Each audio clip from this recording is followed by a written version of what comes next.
All right, so we're rolling. Hey, everybody, this is Harshit, and I am an AI growth marketer and vibe coder. We're here with Mr. Gaurang Desai, also known as Gaurang.eth, and he's actually a Web3 strategic consultant and been in the space for a while right now. But here, what I've seen is Gaurang has gotten into a lot of AI wearables and is testing out a lot of products because that's one thing he does. He's a beta tester for any product that you see that launches. And I've brought him on the pod to discuss with him, and just a normal brainstorming session to discuss and a complete natural flow. And yeah, just get started. So yeah, Gaurang, why don't you tell us about 2 pointers about yourself, and then about the wearables and all the cool stuff that you've been up to. Cool. Thank you, Arshad, for inviting me. I've been great. I've been working as a marketer for over 13 plus years now. Got into crypto and Web3 along last 7 years. Started back in 2016, right? Been always curious and early to a lot of products, starting from like being to Facebook early. I was part of Facebook. I joined Facebook as a user in 2006, and then eventually Instagram and YouTube, Orkut, and all of these things popped up and was getting early. I mean, all of this let me, I mean, me being curious in terms of, how these products work or, how they're built is something which fascinates me along the way. And that's exactly why, Web3 is something has been super interesting for me, not only on the financial aspects, but in terms of the technology aspects as well, right? How you can literally live on chain, right, in a way where you don't need a bank account and all of that, just a wallet which controls your financials, all your money, or all your crypto or whatever it is, and you are self controlling it by yourself, and nobody, no banks or no one is going to come under you. It's like you become a self custodial human. And that kind of brings me to, in terms of looking at different projects, different products, what can be done, what cannot be done.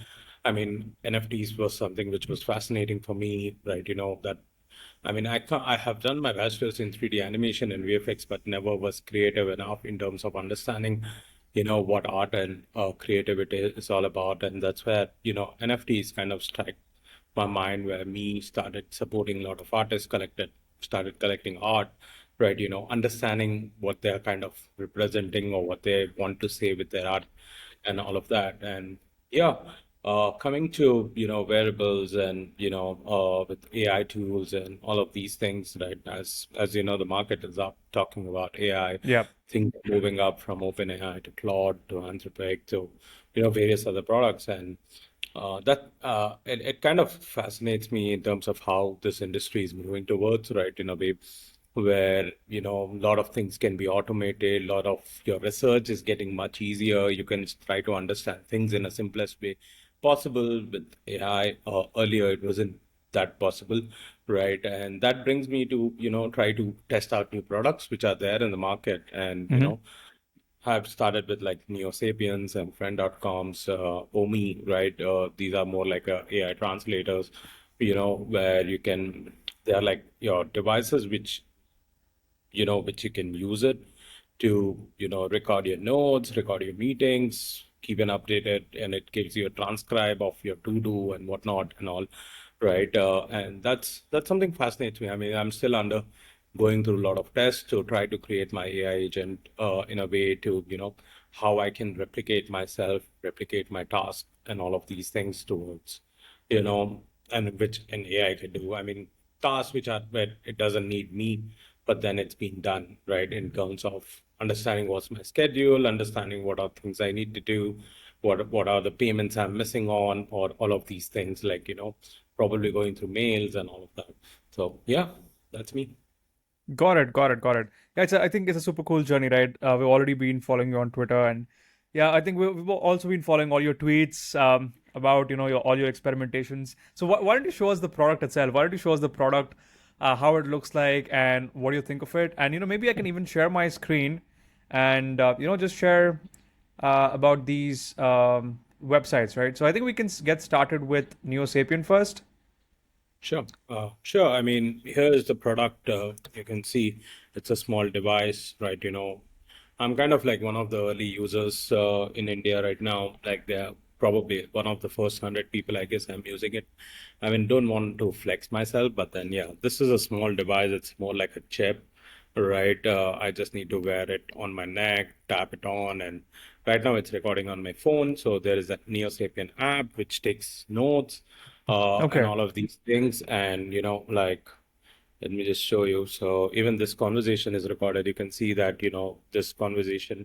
So what it does is it does not record the audio part. Hmm. It records the whole audio part, make it heard, stores it into a cloud, encrypts it, and then uh, takes out the transcription of the conversation which was there, and then it gives into pointers, summary, all of these things in a way. Now, with this, I mean, I don't need to, every time go check the whole recording of the call or something. I can just look at the key pointers, what needs to be done, what we Hmm. discussed, what are the key action points, and all of that in a way. And yeah, and that's what Neo Sapien is for you, right? I mean, it's kind of like a second brain, is what the company says, right? They Hmm. also have an AI app inbuilt, which is it's an this one AI appy. I mean, it's been still on the beta testing. So Okay. literally, what you can do is that you can ask the AI chat to tell on what all conversations you had, from your existing notes, and then you can ask, let's say, a few things you don't understand, like Hmm. let's say any specific topic, you can ask the chat and it's going to explain you from that particular conversation. And yeah, Got it. So I think they call it Neo OS, right? Neo yeah, operating software. it's built on Neo OS, right? Okay. That's the software they're calling it, they're using it, right? And then they have it, their chat called as AI appy or something, I guess. Yeah, Got it. But I think this actually brings me back to one question where immediately when ChatGPT launched, everybody were starting off simple GPT wrappers, like they call it, yeah, and everyone were launching GPT wrappers. And there was this whole thing about VCs saying, "Hey, you're just building these wrappers. They don't have depth. They're not verticals, right?"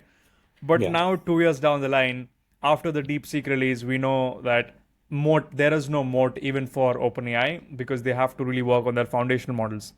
And products like these, Neo Sapien, don't you think they're a simple GPT wrapper? I mean, of course, they are solving a problem. They're 100% solving a problem.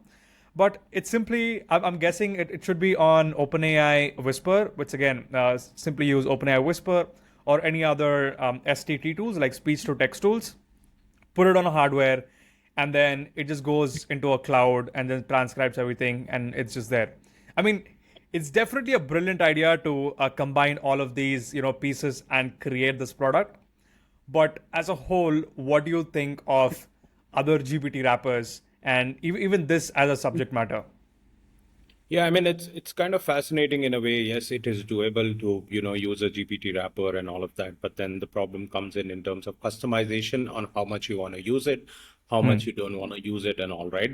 I mean, uh, any GPT wrapper can be used earlier. I created my own agent with the GPT wrapper, use the link, but then that is something which is not scalable after a point Yeah. of time. A commercial business cannot be turned out, or, and Hmm. this is something which is personalized to you, like as physical device where you have your own, right? Kind of helps you in terms of navigating yourself. A GPT wrapper might not be able to do what is needed, right?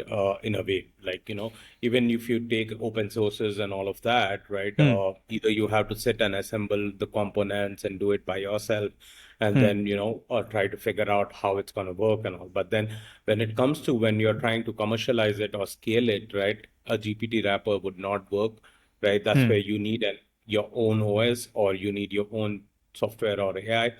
Of course, you can build on top of any of the existing models which are there, or Llama or DeepSeek or Claw, Anthropic, or ChatGPT or whatever, right? But then at the end of the day, it has to. I mean, you as a company, if you're a company, right, you need to own that kind of product, and then keep on giving, understand the user feedbacks, and keep on Hmm. giving more updates to it, and then able to Correct. scale it, right? So yeah. Correct. Correct. Correct. Understood. I think that's a fair point. That's a fair point there, right?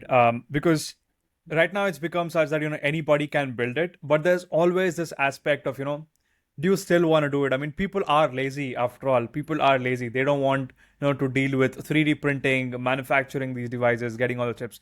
Everything is open source, but not everyone would really want to go ahead and build something like this, right? So I think it's No, definitely I mean, the a problem is market. that, sorry to cut you there. Just wanted Mm-hmm. to, the problem is there that, yes, there are bit technical aspects which not many people can, do, right? In a Hmm. way, right? Right Hmm. now, me, I don't know how to code or something, but I understand the language, what it's Hmm. been used, what kind of technology or infra is being used or something, right? But Hmm. now, if you ask me to, hey, if I can build myself a device, yes, I can. But then I need Hmm. a tech support, or I need a person who can build it for me, right? For Hmm. me, for which I might eventually spend that Hmm. same amount or more than that Correct. eventually, right? For my own set of customizations and whatnot, right? Here, Correct. they are giving it for you, right? You can test out, play around with it, whatever Hmm. happens, right? In a way. So yeah. Right. Understood. Understood. I've also been using another device called as Homey, which is by friend.com. Right. So I mean, right now I've been beta testing, kind of an A/B testing between both of these apps, right? In a Okay. way to just to try and understand, which works more efficient and Hmm. whatnot, right? Right now both are at their own paces, right? Hmm. I still feel that Homey kind of works well for me in terms of Okay. because I have connected. I mean, it has an option of connecting a lot of apps and my from my calendars, my Google Drives to whatnot and all, Okay. right?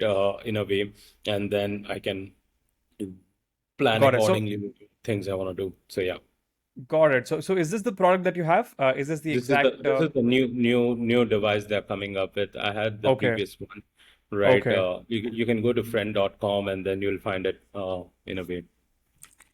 Okay. Got it. Got it. Okay. So Omi is actually from friend.com, is it?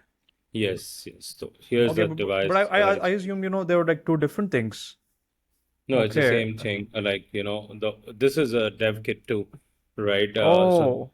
Yeah. Okay. So now they're coming up with a new product, which is probably dev kit 3 or something. Yeah. Also, like, what are your thoughts on this? I mean, they just spent like $1 million on the domain itself. Do you think it's a right business move? Just get that domain, the .com friend.com domain for a mill Yeah, when. of course. I mean, it's a great marketing stunt in a way. Like it's kind of helped a lot of people to understand. Hmm. I mean, in a way, there is always a plus point in terms of having a .com domain, right? And friend.com is something which is simpler, easier, and Hmm. even this marketing video which went viral on Twitter as well was kind of like very amazing, right? Correct. And people used to got to know about it. I mean, look at the 1 minute, this thing. Hmm. So fascinating. I mean, yeah. Correct. Correct. Correct. Yeah, I think. Yeah. I think there was like one studio that does all of this. I don't know what the studio is called. So I think they actually paid that studio to make this trailer. Even that went viral. I don't know what the studio's name is, but it's like a Hollywood level studio actually. So I think that Oh. was something cool. And as you can see, So, everyone in the comments also they refer to this as Black Mirror, and you and yeah, I I mean, being fans of Black Mirror. What are your thoughts on that? I mean, yeah, so I'm surprised in a way where Black Mirror has predicted a lot of things which has been, coming to the future, and most of the things are going live right now, right? Correct. I mean, the world is moving towards AI, ML, and all of these things, which is taking over, which is dominating. Tech has been dominated. This is one thing I keep dabbling around about. Either I am learning from AI or AI is learning from me, and then eventually it will start teaching me, Hmm. right? So I mean, that's kind of in a way where it surprises me. Okay, we as humans, we created AI, and then now we are Hmm. learning from AI and dependent on AI. It shouldn't be like one scary part is that, okay, what if our lives are dependent on AI, and we can't start, we can't think it by ourselves, then what's the point? I mean, so Hmm. we got to be mindful in terms of how much we use AI. Even for me as well, I Hmm. use these tools just to test as a curiosity, but I'm not 100% reliant on it, right? Hmm. What I do is I have my own mechanisms of tracking things up and all of that in terms of having manual notes and all of Hmm. these things. Yet, these are just for initial experiments in a way where what stage can a human rely on AI, and how take it further with. I mean, in terms of building products or building things or building tools, Hmm. something which it still makes sense, but then, Hmm. having your lives dependent on AI doesn't make sense for me. Yeah. Hmm. Okay. Okay. Got it. Also, one fun fact, you see this chip, right? In this video, as you can see, they have this chip where the guy is wearing. I think this is something they want. Yeah. Let me, figure out the exact thing. Yes, you see that on his forehead, right? You see that on his Yeah. forehead. I think that's the version that they are moving towards. It's Yes. just stuck to your forehead. I mean, Yeah. isn't it a little creepy? Because if I show you, I mean, just on the same points that you are sharing as well, this is the Black Mirror forehead chip, and in most of the videos, most of their episodes, they have something very very similar. In this one, in this episode, it was very Exactly. similar, right? It was USS Callister, and yeah, this one as well. Striking Vipers. Yes, it's very very similar to that. I mean, that's 100% true. But again, if if you are using these tools, why again try out manual stuff when you can just go all in on all these tools and be completely dependent on AI? No, because these tools are not 100% perfect yet, right? I mean, they wouldn't do exactly the way a human can work out or the things you want to customize or want to do or something like, there's a specific task which can be done or manually cannot be done 100% with AI as well. Like, let's say I want to do a specific work, like probably go to my bank and get something done, right? AI wouldn't do Hmm. that. Like, it's right, there are specific tasks. Okay, you know what, I can say, hey, book a reservation for me in particular hotel, for a dinner or a or a lunch or something. It would do it, right? Hmm. Probably track my mails and identify some certain mails and whatever is online, it is still possible to identify with AI or Hmm. build with AI or can be reliant on AI. But then it is about how much you are self-control of yourself and not being dependent in a way that everything you rely on is AI, right? Because you as human, you also want to be more conscious and self-aware of what's happening around Hmm. and whatnot, right? So yeah, I Hmm. mean, if you I mean, there have been so many representations in various movies, like, in a way where how AI has been represented from taking from Mr. Robot, no, to, even the Will Smith's movie, I, Robot, I guess, Hmm. Hmm. and all of these things, right, where, AI is taking over the world and Yeah. whatnot and all. So at the end, we got to take control of ourselves to limit what all things AI can do. And even our homes are nowadays being electric and Yeah. whatnot and all, right? Which can be somewhere, kind of affecting us in not probably not now, but on the later stages. So rather always be, I'm not saying that you gotta be 100% reliant on it. Yeah, be at least 50, 30, 40% reliant, but then you still do things manually so that that keeps you sane. So yeah, Hmm. I hope that makes sense. That makes sense, of course, of course. Yeah, I think that's true. And I honestly think our generation is going to be the last generation who's ever going to be self aware that, okay, we can think for ourselves. The next, it's always just going to be, like you said, I think you said something on the same lines, right? You're either telling AI or AI is telling you, right? So I think that's how it's becoming. And it's just crazy how it's moving. And also, one last thing I want to discuss with you was this one. Let me share my screen again because I think this just came out yesterday. These guys have just posted it yesterday. That's Mm-hmm. Manus, not Manus. Manus again is a Manas. different tool. Yeah. Yeah. Kairos, So yeah. yeah, Kairos AI, right? And this was the video. So you just share your screen with Kairos and you just do your work. You basically Yeah. just do your work, invoicing, hiring, anything, posting on Twitter, it could be anything. And it's basically, copying your entire workflow. And after that, it's just going to execute on that. Honestly, I have applied for the beta, for the beta access, and I really want to give this a try because I think this is where it is.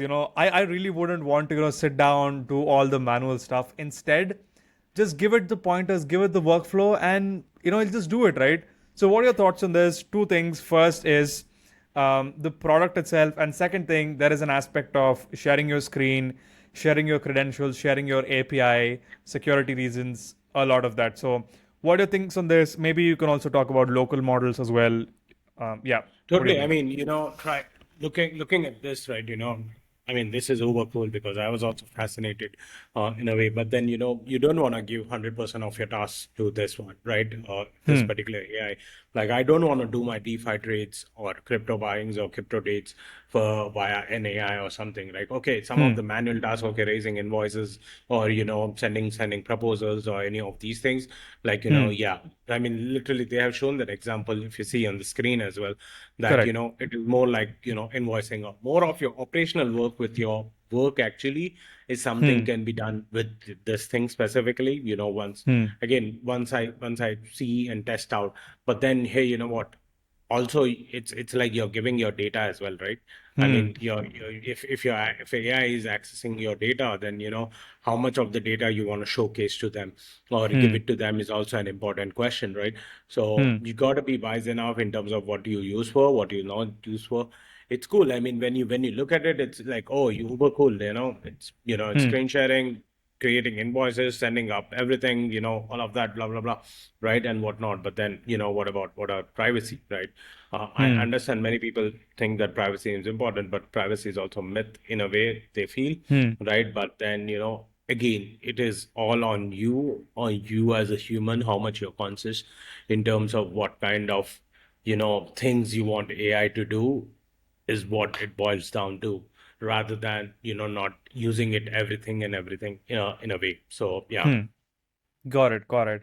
So, just to follow up, let's say a Kairos had an alternative and it's completely open source on GitHub, and you can run it on your own Olama model on your Mac. Would that be something that you'd use on a consistent basis? Yeah, I mean, see, I mean, again, the whole manual work would love to. I mean, anything which is open source, which can be run on local host, would love to Hmm. give it a shot, test out, and all of that. Right now, that's where, right, gotta divide my task on which task these models are gonna do or these AI is gonna do for me. Is something which would be differentiator among all of these things, right? It's not like you giving out your 100% of your workload or something.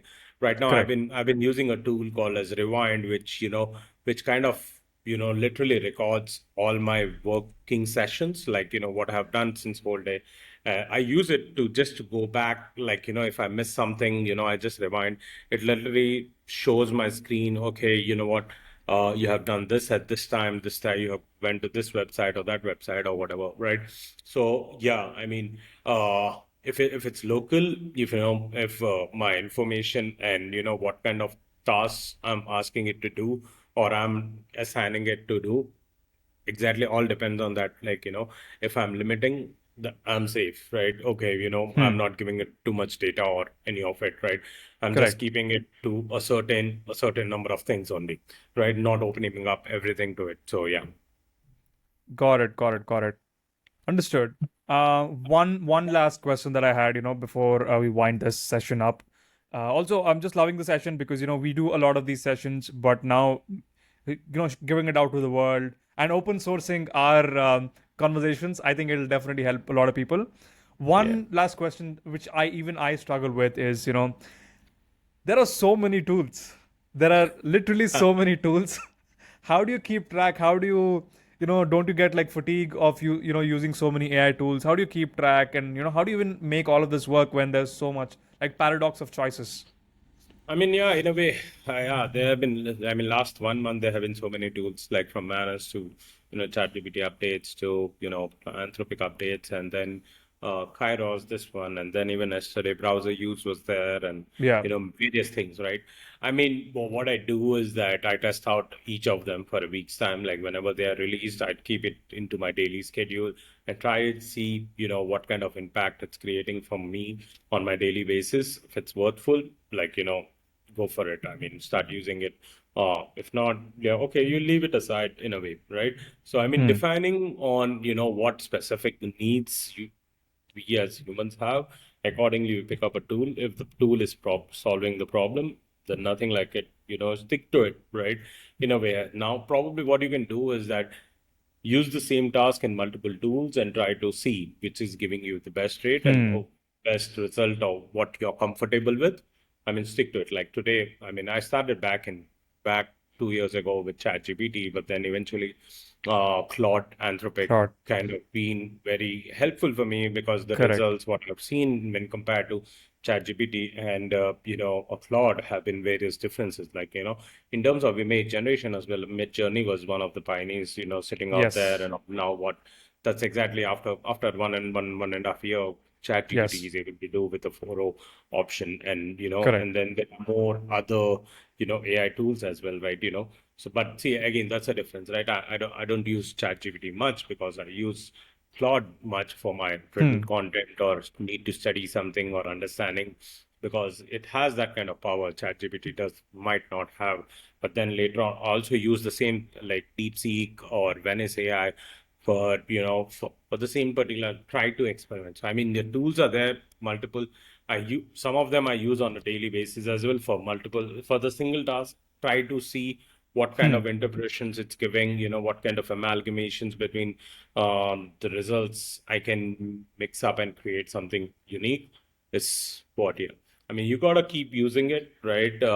Stick to ones which you like, which is solving your problem. Correct. Yeah, I mean, at the end of the day, you gotta be conscious enough of what tool you want to use, right? You Hmm. gotta be self-aware and try and test out, what is needed, not just jump into what, people are whatever Hmm. or getting into a FOMO and people are going Correct. gaga about this and yeah, I mean, yeah, always be no FOMO, right? Just relax, take calm, take a breathe, try Hmm. test out things, and it's gonna be an easy way to move out. Yeah. Yeah. Yeah. Amazing, amazing. I think this was an amazing conversation because amidst everything that's going on, it's just good to have this practical advice where just you're just sitting down, understand, absorb as a sponge, see what works for you, and then use it. Right? If it Yeah. works, of course, go ahead. I mean, in the end, everyone's making tools. It's just you who has to make a choice. But I think one takeaway would be, for sure, use these tools. You shouldn't be left Yeah. behind. Right? Yeah, I mean, it's good to use these tools as well, right? Even I'm not a techie or I'm not a, but somehow I try to use these tools to try to identify or to pop up with how this technology is being used as well, right?